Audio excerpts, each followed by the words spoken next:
오늘 우리가 다 함께 나눌 말씀은 고린도전서 9장 23절 한 절 말씀입니다. 다 함께 말씀을 봉독하시겠습니다. 내가 복음을 위하여 모든 것을 행하는 복음에 참여하고자 합니다. 아멘. 어느 나라에 신비한 물건을 가진 삼형제가 살고 있었습니다. 첫째는 아무리 먼 거리에 있는 것도 코앞에 있는 것처럼 볼 수 있는 망원경을 가지고 있었고, 둘째는 아무리 먼 거리도 순식간에 이동할 수 있는 양탄자를 가지고 있었으며, 셋째는 어떤 병도 즉시로 낫게 할 수 있는 사과를 가지고 있었습니다.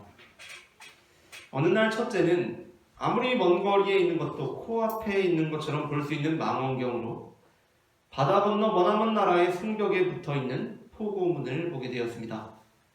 그 포고문에는 그 나라의 공주가 죽음에 이르는 심각한 병에 걸렸고, 왕인 그 아버지가 이 병을 고치는 사람에게 자기 딸을 결혼시키겠다는 내용이 적혀 있었습니다. 첫째는 그 소식을 본 즉시 두 동생에게 이야기했고, 삼형제는 아무리 먼 거리도 순식간에 이동할 수 있는 둘째의 양탄자를 타고 바다 건너 머나먼 나라로 곧장 날아갔습니다. 그리고 왕궁에 도착하자마자 셋째의 어떤 병도 즉시로 낫게 할 수 있는 사과를 공주에게 먹여서 병을 낫게 했습니다. 그런데 문제가 발생했습니다. 그것은 삼형제가 너무 급하게 오다 보니 과연 누가 공주와 결혼할지까지는 미처 의논하지 못했던 것이었습니다. 첫째는 자신의 망원경이 없었다면 애초부터 이 소식을 알 수 없었을 것이기 때문에 당연히 자기가 공주와 결혼해야 한다고 주장했습니다. 그러자 둘째는 그 소식을 알았다고 하더라도 자기의 양탄자가 없었다면 여기까지 올 수 없었을 것이기에 자신이 공주와 결혼해야 한다고 주장했습니다. 마지막으로 셋째는 그 소식을 알고 여기까지 왔다고 하더라도 자신의 사과가 없었다면 공주를 살릴 수 없었을 것이기에 자기가 결혼해야 한다고 주장했습니다. 사정을 알게 된 공주의 아버지는 한참을 생각한 끝에 이렇게 대답했습니다. 먼저 삼형제분들께 모두 진심으로 감사드립니다. 세 분 중 한 분이라도 계시지 않았다면 제 딸은 죽을 수밖에 없었을 것입니다. 그러나 그렇다고 해서 제 딸을 세 분과 동시에 결혼시킬 수는 없습니다. 그래서 저는 제 딸을 셋째 분과 결혼시키겠습니다. 그 이유는 첫째 분과 둘째 분은 모두 자신들이 가지고 있는 것을 활용하여 제 딸을 살려주셨지만, 셋째 분은 자신이 가지고 있는 것을 포기하면서까지 제 딸을 살려주셨기 때문입니다. 우리는 우리가 가지고 있는 것을 잘 활용하여 우리가 공주와 얼마나 결혼하고 싶은지, 그 마음이 얼마나 진실한 것인지를 나타내 보일 수도 있습니다. 그러나 때로는 우리가 가지고 있는 것을 잘 활용하는 것을 넘어서 우리가 가지고 있는 것을 철저히 포기함으로써 우리는 우리가 얼마나 공주와 결혼하고 싶은지, 그 마음이 얼마나 진실한 것인지를 보다 진정성 있게 나타내 볼 수 있습니다. 바울의 마음에는 항상 그리스도의 복음을 향한 충성심이 있었습니다. 또한 바울의 마음에는 언제나 다른 사람들의 구원을 향한 절실함이 있었습니다. 그리고 또한 바울의 마음에는 이 땅에서의 생명이 끝나고 가게 될 영원한 하늘나라에 대한 소망이 자리하고 있었습니다. 그러나 그럼에도 불구하고 바울은 한편으로는 사도직에 대한 도전을 받았고 그 진실함에 대한 질문에 시달려야 했습니다. 그러한 상황의 바울은 자신의 마음이 자신의 삶을 통해 어떻게 나타나고 있는지 자신이 포기하고 있는 것들을 제시하면서 드러냅니다.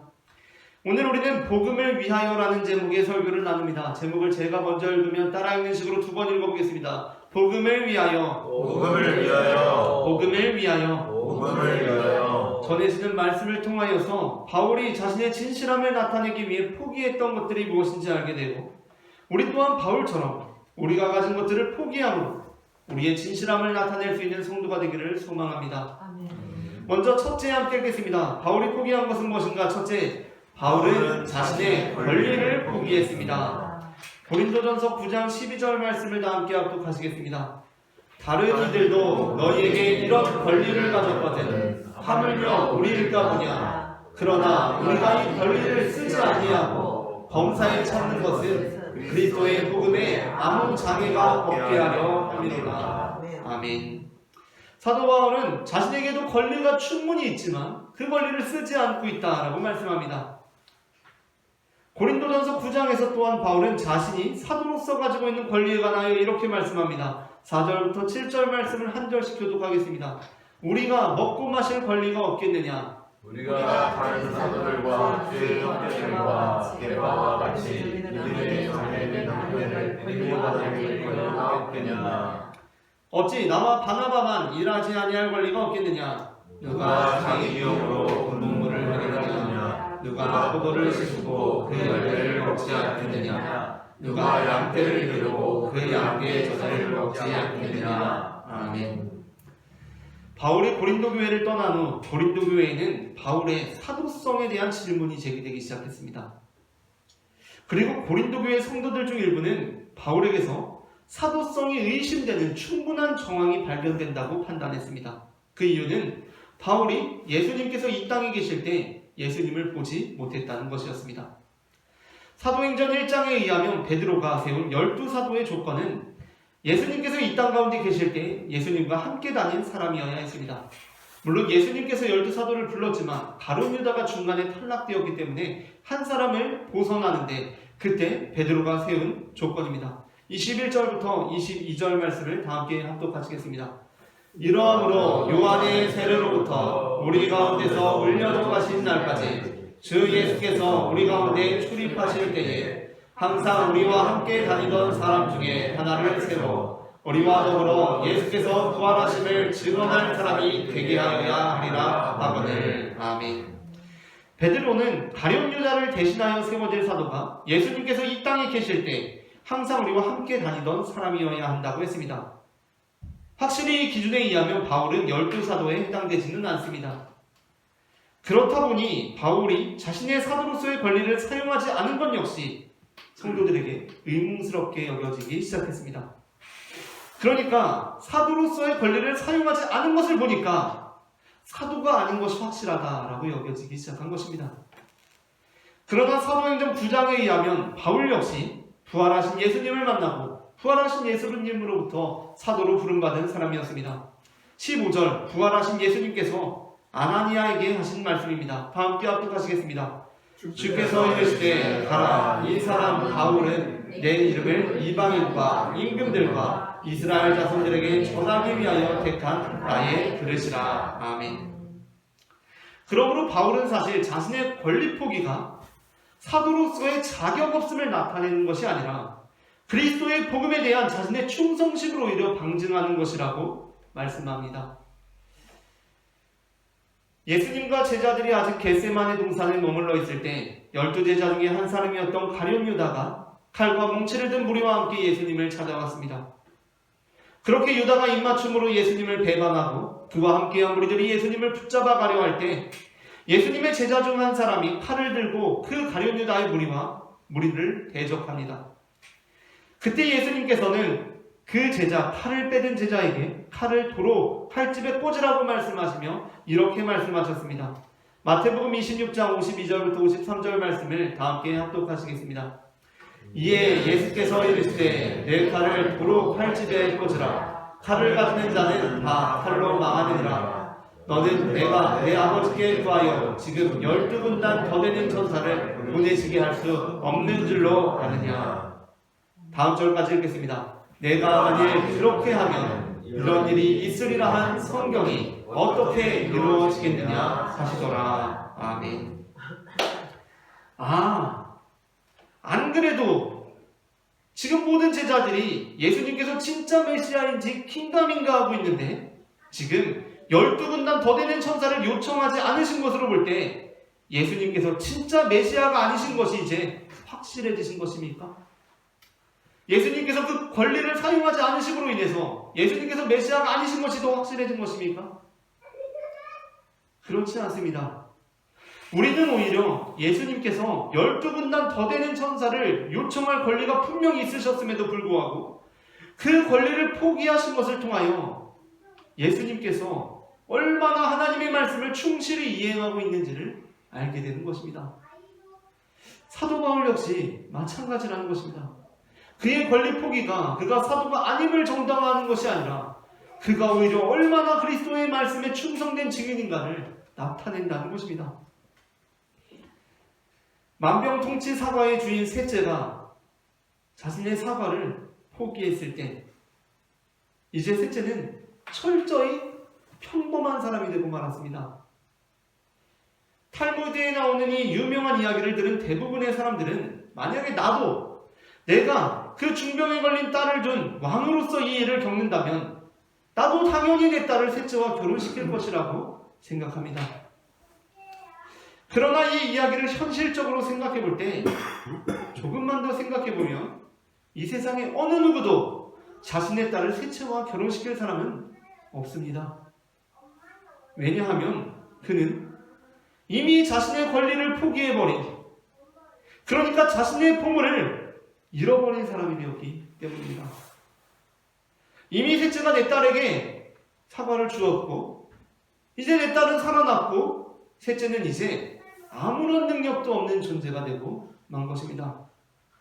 그러면 이 세상 사람들은 삼형제가 이러쿵저러쿵 싸우고 있는 것을 보면서 머릿속으로 철저히 계산한 후에 이렇게 말할 것입니다.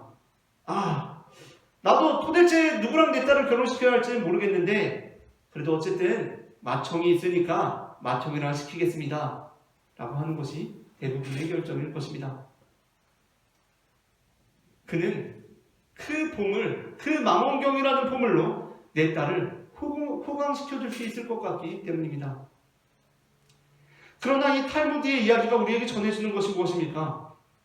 지금 이 세상의 가치는 셋째가 오히려 내팽개쳐지는 세상이지만 우리가 하나님을 믿는 사람들이라면 우리는 셋째를 공주와 결혼시키는 사람들이 되어야 한다는 것입니다. 그가 포기한 그 권리를 통해 오히려 그가 버려지고 있는 이 비정한 세상 속에서 우리는 그가 포기한 권리를 통해 그가 얼마나 충실했는지를 아시는 하나님의 마음을 회복해야 한다는 것입니다. 다음으로 둘째 함께 읽겠습니다. 바울이 포기한 것이 무엇인가? 둘째 함께 읽습니다. 둘째, 바울은 자신의 정체성을 포기했습니다. 고린도전서 9장 20절부터 23절 말씀을 한 절씩 교독하시겠습니다. 교독하시겠습니다. 제가 한 절을 읽고 여러분이 한 절을 읽습니다. 유대인들에게 내가 유대인과 같이 된 것은 유대인들을 얻고자 하며 율법 아래 있는 자들에게는 내가 율법 아래 있지 아니하나 율법 아래 있는 자 같이 된 것은 율법 아래 있는 자들을 얻고자 하며 율법 없는 자에게는 내가 하나님께 된 율법 없는 자가 아니요 도리어 그리스도의 율법 아래에 있는 자이나 율법 없는 자와 같이 된 것은 율법 없는 자들을 얻고자 함이라. 약한 자들에게 내가 약한 자와 같이 된 것은 약한 자들을 얻고자 하며 내가 여러 사람에게 여러 모습이 된 것은 아무쪼록 몇 사람이라도 구원하고자 함이니 내가 복음을 위하여 모든 것을 행하는 복음에 참여하고자 함이라. 아멘. 바울은 본래 부활하신 예수님을 만나기 전에 율법에 충실한 정체성을 갖고 있던 사람이었습니다. 그랬던 그가 부활하신 예수 그리스도를 만나고 이방인의 사도로 부르심을 받자 그는 이제 복음을 위하여 율법으로부터 자유로운 사람의 정체성을 갖고 살아가게 됩니다. 그런데 또 복음을 전하다 보니 율법으로부터 자유로운 바울의 정체성이 율법을 충시하는 유대계 그리스도인들에게는 상당한 걸림이 되었습니다. 그러자 바울이 행한 일이 무엇입니까? 사도행전 21장 17절부터 26절 말씀을 한 절씩 교독하시겠습니다. 예루살렘에 이르니 형제들이 우리를 기꺼이 영접하거늘 그 이튿날 바울이 우리와 함께 야고보에게로 가더니 장로들도 다 있더라. 바울이 무난하고 하나님이 자기의 사역으로 말미암아 이방 가운데서 하신 일을 낱낱이 말하니 그들이 듣고 하나님께 영광을 돌리고 바울더러 이르되 형제여 그대로 누군가에 유대인들 중에 유대인자 누구만이 있으니 다 율법의 열성을 가진다. 내가 이방에 있는 모든 유대인을 가르치되 모세를 배반하고 아들들에게 할례를 행하지 말고 또 관습을 지키지 말라 한 다음을 그들이 들었도다. 그러면 어찌할꼬 그들이 그냥 그대가 온 것을 들으리니 우리가 말하는 이대로 하라. 서원한 네 사람이 우리에게 있으니 그들을 데리고 함께 결례를 행하고 그들을 위하여 비용을 내어 머리를 깎게 하라. 그러면 모든 사람이 그에 대하여 들은 것이 사실이 아니고 그대로 율법을 지켜 행하는 줄로 알 것이라. 주를 믿는 이방인에게는 우리가 우상의 제물과 피와 목매어 죽인 것과 음행을 피할 것을 결의하고 편지하였느니라 하니, 바울이 이 사람들을 데리고 이튿날 그들과 함께 결례를 하고 성전에 들어가서 각 사람을 위하여 제사 드릴 때까지의 결례 기간이 바뀌는 것을 신고하니라. 아멘. 이방인의 사도였던 바울이 유대계 그리스도인들을 중심으로 이루어져 있던 예루살렘에 가서 자신의 선교 사역에 대해서 보고합니다. 그러자 예루살렘의 지도자들이 이방 땅 가운데 복음이 전해진다는 소식을 듣고 하나님께 영광을 돌립니다. 그런데 사실 이곳 예루살렘에는 바울에 관하여 좋지 않은 소식이 전해지고 있는 상황이었습니다. 그것은 바울이 율법을 무시한다는 것이었습니다. 그래서 예루살렘의 지도자들은 선교 사역에 대한 보고를 하는 바울에게 당신이 여전히 율법을 중시하는 사람임을 이 예루살렘 사람들에게 나타내기 위해 율법적인 관습을 이행하는 모습을 보여달라라고 요청합니다. 이에 대한 바울의 반응은 그들의 요청대로 자신이 율법에 자유로운 사람이지만 율법을 매우 중시하는 사람인 것처럼 약속된 이들을 데리고 가서 그들의 머리를 깎게 하는 결례의식을 바울이 진행한 것이었습니다. 물론 어떤 사람들은 이러한 바울의 태도를 보면서 아니 그 율법에 정해진 거긴 하지만 몇 사람을 데리고 가서 머리 깎여준 게 그게 뭐 대단한 일인가? 라고 생각할 수도 있습니다. 만일 그렇다면 그렇게 생각하는 분이 계시다면 그분은 실제로 지금 바울과 같이 복음을 위하여서 자신의 정체성에 관하여 굉장히 유연한 태도를 가지고 있는 사람으로서 지금 지니고 있는 태도 그대로 그 신앙을 지속해가면 될 것입니다. 그러나 이러한 바울의 태도, 율법 없는 자들에게는 율법이 없는 것처럼 대하고 율법 있는 자들에게는 율법이 있는 것처럼 대하는 이러한 바울의 태도를 우리의 현실 속에서 구현해내는 것은 자신의 정체성과 스타일에 필요 이상으로 붙들려 있는 사람들에게는 생각처럼 쉬운 일이 아닙니다. 어느 신학대학교에서 오랜 시간들 학생들을 가르쳐 오신 어떤 교수님이 은퇴가 아직 상당히 남았고 교수 생활을 충분히 더 하실 수도 있으신데도 불구하고 이제 목사로서의 소명을 받으셔서 그간의 교수 생활을 정리하고 어느 교회의 담임 목사로 부임하게 되었습니다. 그런데 몇 주 뒤에 교회 내에서 다른 어떤 주제가 아니라 담임 목사님의 헤어스타일에 대한 이야기들이 나오기 시작했습니다. 그러니까 교수로 오랜 시간 가르친 담임 목사님의 헤어스타일이 남성이신데도 불구하고 한국 교회의 어떤 담임 목사로서는 보편적이지 않은 상당히 장발에 웨이브 펌을 한 일부 남자 교수님들에도 추구하시는 베토벤 헤어스타일이 있습니다. 약간 길고 장발에 약간 머리를 꼰 그 헤어스타일이 있는데 그 어떤 교수님 머리 스타일을 하고 계셨던 것입니다. 그래서 대다수의 성도들이 우리 담임 목사님 말씀도 듣고 너무 다루는데 헤어스타일이 좀 너무 이상하다라는 이야기들이 소문소문 피어나고 있었습니다. 그래서 그 상황을 알게 된 장로님들이 담임 목사님께 그 헤어스타일을 정리하는 것에 대해서 조심스럽게 말씀을 드렸습니다. 그 후 과연 목사님께서 그 헤어스타일을 바꾸셨겠습니까? 고수하셨겠습니까? 물론 저처럼 헤어스타일에 크게 정체성을 두지 않고 그냥 기르라고 하면 기르고 자르라고 하면 자르고 이렇게 했으면 이쪽으로 가는 말을 타보세요 하면 타고 이런 스타일이면 그게 그렇게 중요한 문제가 아닙니다.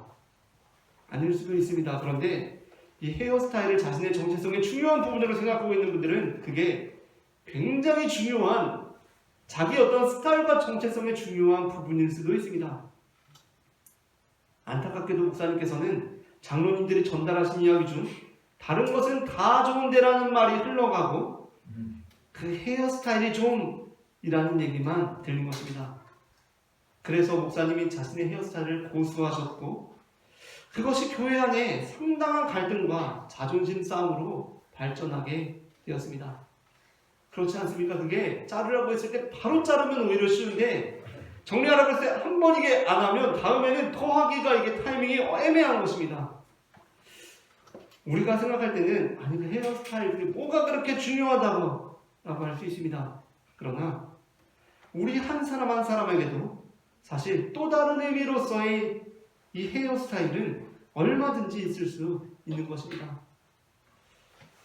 하지만 바울은 자신의 정체성과 스타일을 포기하면서 자신이 다른 이들의 구원에 대하여 얼마나 절실한지를 나타내 보였습니다.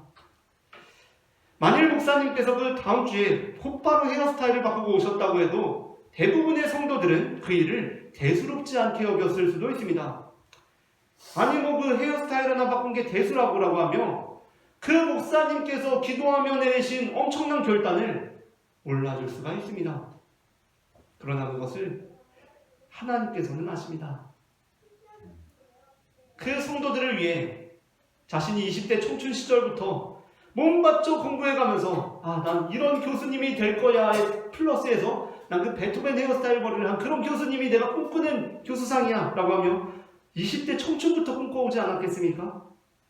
그 머리를 21살 입대하며 머리를 자르던 그 심정으로 헤어스타일을 고쳐 나오신 그 목사님의 마음을 하나님께서는 아시리라는 것입니다. 그가 얼마나 자신의 성도들을 사랑하는지를 하나님은 아시는 것입니다. 우리는 살아가며 다른 사람들을 구원하기 위해 나의 많은 것을 포기하며 살아갑니다. 그때 우리의 마음속에 어떠한 마음이 있습니까? 저 사람이 내가 이거 포기한 걸 진짜 알아야 되는데 라는 마음이 있지 않습니까? 그런데 그 사람은 모릅니다. 헤어스타일 하나 바꾼 게 뭐? 이러는 것입니다. 나는 50이 넘어서 울면서 머리를 정리했는데 성도들은 헤어스타일 바꾼 게 뭐? 이러는 것입니다. 그러니 속이 안 터집니까? 그러나 그럼에도 불구하고 우리는 바울과 함께 이 전도자의 사명을 끝까지 완수하는 성도가 되어야 할 것입니다. 마지막으로 셋째, 함께 읽겠습니다. 셋째, 바울은 당장의 즐거움을 포기했습니다. 고린도전서 9장 27절 말씀을 다 함께 합독하시겠습니다. 다 함께 한 절씩 교독하시겠습니다. 운동장에서 다름질하는 자들이 다 달릴지라도 오직 상을 받는 사람은 한 사람인 줄 너희가 알지 못하느냐? 너희도 상을 받도록 이와 같이 다름질하라. 이기기를 하는 자마다 모든 일에 절제하나니 그들은 성을 쓰는 자의 양을 얻고자 하되 우리는 썩지 아니할 것을 얻고자 하노라. 그러므로 나는 다름질하기를 향방 없는 것 같이 아니하고 싸우기를 허공을 치는 것 같이 아니하며 내가 내 몸을 쳐 정하게 하면 내가 남에게 전파한 후에 자신이 도리어 버림을 당할까 두려워함이로다. 아멘. 성공하는 운동선수들은 당장 좀 더 자고 싶지만 무거운 몸을 일으켜서 운동하러 갑니다. 그들이 잠도 줄이고 운동을 하는 것은 단순히 운동이 재미있어서가 아닙니다. 대부분의 일들이 그렇듯이 모든 운동선수들은 그 운동이 재미있어서 시작했다 하더라도 어느 정도 하다 보면 그것이 전혀 재미있지가 않습니다. 물론 그 운동이 주는 성취감이라든가 더 고차원적인 재미는 느낄지 몰라도 단순히 처음에 또는 가끔 그냥 취미나 여가로 그 일을 하면서 느끼는 가벼운 수준의 그 재미는 하나도 없다는 것입니다. 그러나 그럼에도 불구하고 운동선수들은 잠을 포기합니다.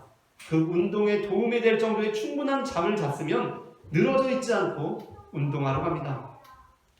우리는 그들을 보면서 그들이 나중에 영광에 대해 갖고 있는 그 열망이 얼마나 진실하고 간절한 것인지를 알게 됩니다. 1970년대 월터 미셸이라는 심리학자는 우리나라에도 아주 유명한 마시멜로 테스트라는 것을 통해서 어떠한 사람들이 정말 성공할 수 있는가를 증명해냈습니다. 그 테스트는 실험자가 어린아이들에게 내가 이 실험자가 돌아올 때까지 마시멜로 하나를 주고서 안 먹고 기다리고 있으면 나중에 내가 돌아왔을 때 마시멜로를 하나 더 주겠다 라고 이렇게 약속을 하고 정말 그 마시멜로를 안 먹은 아이들에게는 마시멜로 하나를 더 준 것이었습니다. 그러니 이 어린 아이들 중에는 약속을 듣고도 그 먹고 싶은 마음을 참지 못해서 당장 먹어버린 아이들이 있었고 실험자가 다시 돌아오기까지 먹지 않고 마시멜로우를 하나 더 받기를 기다린 아이들이 있었다는 것입니다. 그런데 그것을 이렇게 실험하고 연구해보니까 당장 마시멜로우를 먹어버린 아이들보다 나중에 하나 더 받기 위해서 기다린 아이들이 나중에 성공적인 삶을 살아갈 가능성이 더 높았다라는 것입니다. 이것은 비단 이 땅에서의 삶을 의미하는 것이 아닙니다. 하나님께서는 이 세상의 원리 가운데 하늘의 원리를 심어두기도 하십니다. 그렇다면 이 테스트가 우리에게 알게 하는 것은 무엇입니까? 당장의 즐거움을 포기하는 우리의 삶은 우리가 부활한 몸으로 누리게 될 영광으로 이어진다는 것입니다. 사도 바울이 당장의 즐거움을 포기하고 내가 나중에 누리게 될 영광에 대한 소망을 진실하게 나타냈던 것처럼 우리 또한 당장의 즐거움을 포기함으로써 우리가 부활한 몸으로 동참하게 될 그 영광에 진실함으로 참여할 성도들이 되기를 소망합니다. 말씀을 마칩니다. 우리가 우리의 권리를 포기함은 그리스도의 복음을 위함이며 우리가 우리의 정체성을 포기함은 다른 사람의 구원을 위함이고 우리가 당장의 즐거움을 포기함은 나중에 영광을 위함입니다. 우리 모두 바울처럼 우리의 권리와 정체성과 당장의 즐거움을 포기함으로 하나님 앞에 우리의 충실함을 나타낼 수 있는 성도가 되기를 소망합니다.